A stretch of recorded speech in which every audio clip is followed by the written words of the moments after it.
Sometimes when it comes to learning magic, you lose appreciation for how much you've developed. You're willingly subjecting yourself to become disgusting to women just to propagate the art of magic forward. You're inviting yourself to walk by a female and they start smelling the air.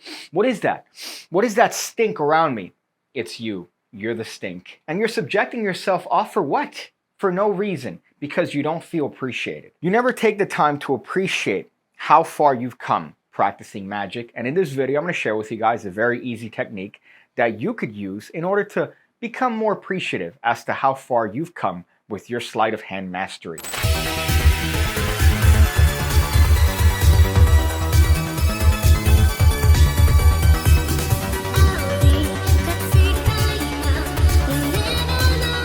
We all know that the moment you start doing card tricks, you take a sacred oath, and that is an oath of virginity. You promise yourself now and henceforth that there's nothing that's going to get in the way of you becoming a better magician. You're here swatting away vaginas and possibly penises just to progress your art forward. And here's the technique. It's very simple. You have a deck of cards, in this case, the upcoming missing piece deck. This deck is coming to Kickstarter soon. Look for an upcoming video on that, or if you're watching this video in the future, look back on the video for that. And the technique is very simple. It's going to show you how far you've come in magic. What I want you to do is take any sleight of hand movement that you know and perform it normally. So in this case, a simple overhand shuffle.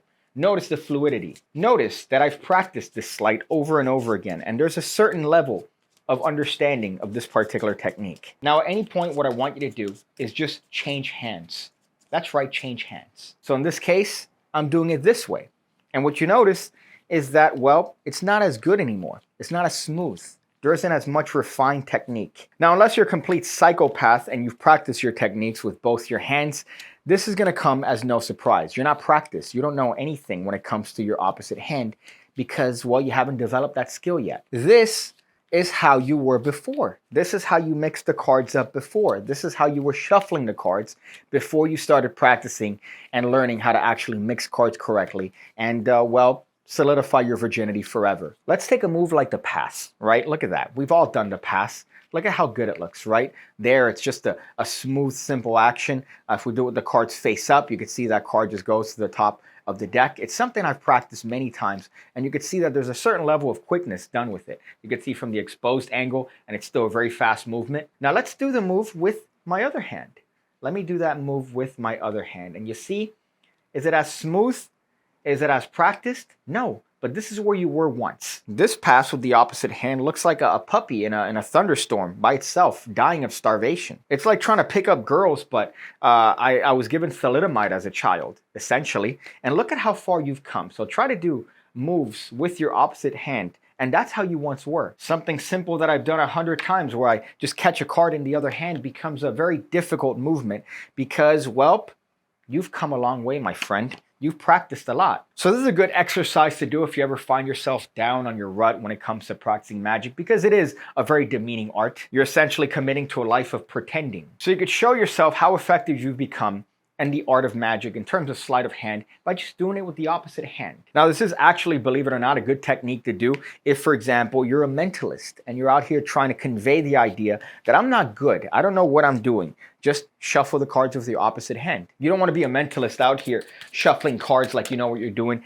mixing packets, throwing them in the air, doing all these weird techniques. You want to seem like you don't know what you're doing because then it's going to make it seem like you're actually reading minds at the end. There's a logic to it. So instead of doing all those fancy techniques, just mix the cards up with your opposite hand. Cut the cards with your opposite hand and it's going to look like you don't know what you're doing. You don't know any better. And they're going to be thinking, well, clearly if it's not sleight of hand because his suck, then it must be actual mind reading. And if you really want to gain an appreciation for the art of magic, I suggest the PigCake Magic Academy, where $5 a month gets you access to all these videos going over everything you need to become the best magician you could possibly be. There's card stuff, there's coin stuff, there's mentalism, which is a price of 2 White Claws a month, so $10 gets you access to the mentalism stuff.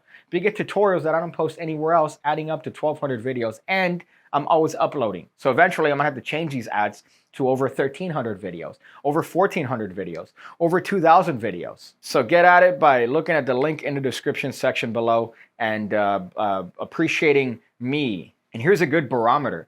If both of them look the same, you need to practice some more. So if both of them look the same and they're both choppy, well, it could either be both ends of the spectrum. Now that I think about it, you could either have both that look amazing, and in which case you don't really need much more practice, or if both look the same, it could be on the other end of the spectrum where you need more practice because it looks like shit, or shite, as you inbred British like to say. And you know what? Inbreeding isn't too bad, right? I have a couple cousins that are hot, so I understand it, but I don't do it. You guys do it, and you should be ashamed of yourselves. Some advice at the end of the video is cologne, I guess. This one in particular is called Fabuloso Intense by Mason Alhambra. It is a clone of Tom Ford's Effin' Fabulous, which is worth 400 bucks.